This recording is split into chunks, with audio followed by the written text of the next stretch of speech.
I wanted to just introduce a tool, a device, and this is one of the tools I use when I work with teams. It's called the Tree of Life. It comes from narrative practice, and it's a metaphor, of course, and a metaphor is a fantastic way of connecting in terms of a common understanding. And the metaphor works like this. A tree has deep roots,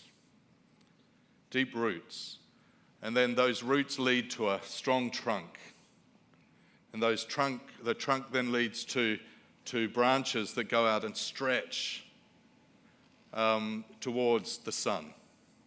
It grows in ground, and it is in an atmosphere.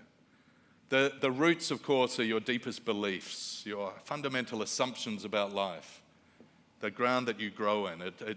It's impacted by your family, by your education, by your culture, by your creed, by the books you've read, the people you've met.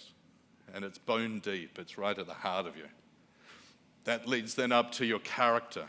What have you made of that? How do you espouse those values? What is it? At the top of the trunk are your strengths, those unique combinations of talent that you have that makes you and your voice something special. And then, of course, the branches is your vision, where you want to grow to.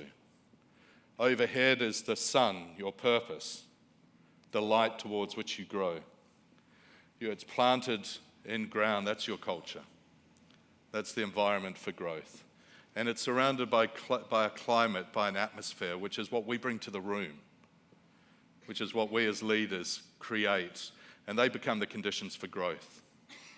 So it's a wonderful tool to begin these kind of conversations, and I invite you to take this back to your teams or just to sit in traffic and think about it in your head. You know, what are your roots? What are those fundamental assumptions? And articulating them. In psychology, it's called externalization. You know, often we live in our story. But it's possible to externalize our story and to take it out and to really start to explore and dig around. There's a psychologist who says, you know, in the roots are the fruits. In the roots are the fruits. If we know what we stand for, if we know the ground that we come from, then we have a secure base, he says, from which to boldly venture. We know what we stand for, we know who we are.